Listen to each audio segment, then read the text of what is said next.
Here we want to find the greatest common factor of, well, let's start with 20y and 15. So first we need a definition of the greatest common factor. Here we go. The greatest common factor, oftentimes known as the GCF, we'll probably just abbreviate this as GCF, is the largest factor that evenly divides all the terms. Okay, so let's start with part A here. All right, A. Okay, so we have 20y and 15. Okay, the greatest factor that evenly divides both of these. Well, let's see. What evenly divides 20?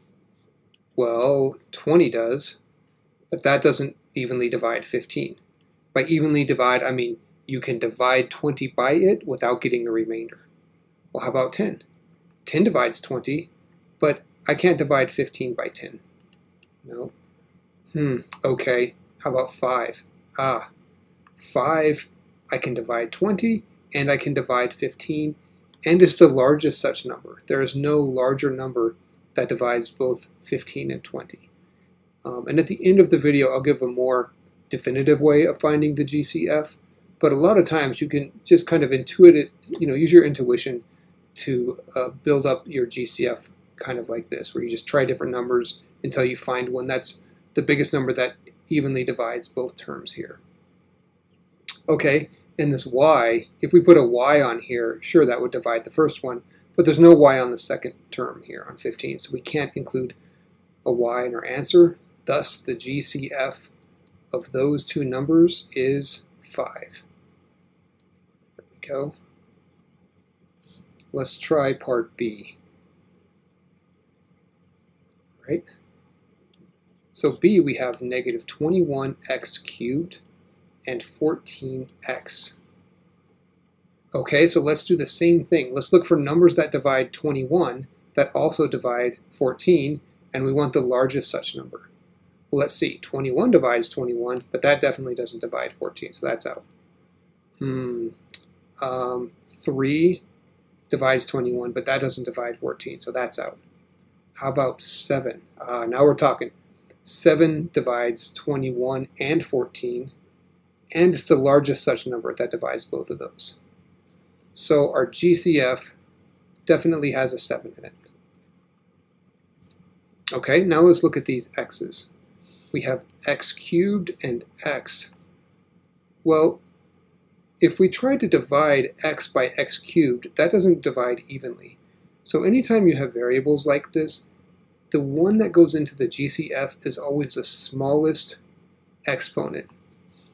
All right, smallest exponent.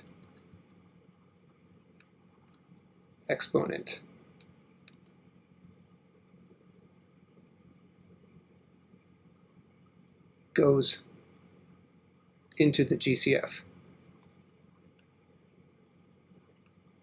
Okay, so we have an x cubed and an x to the first. Well, x to the first is the smallest, so that's what's going to go in here. There we have it. 7x is our GCF. Okay, a more definitive way of finding GCFs, if you don't like this way, although this is kind of how you do it. You just look for the biggest number that divides both terms. Some people may want a very, something a little more formulaic, I guess. So let's see. If we wanted to find the GCF of 20 and 15, you could do a factor tree. So 20 is 4 times 5. A factor tree is a great way to factor these large numbers.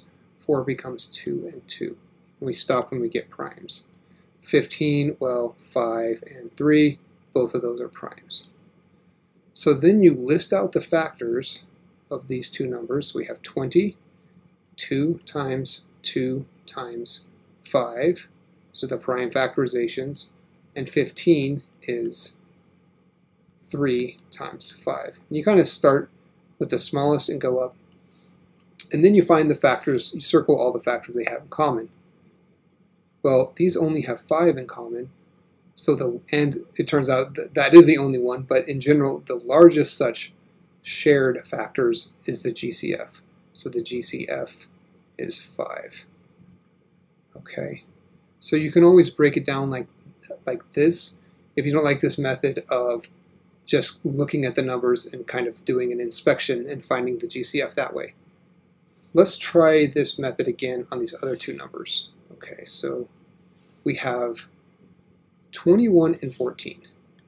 21 and 14, okay, we go with the prime factorizations. This is 7 times 3. 14 is 2 times 7. Okay, so you might be able to see how this is going. So 21, you start with the smallest, 3 times 7, 14,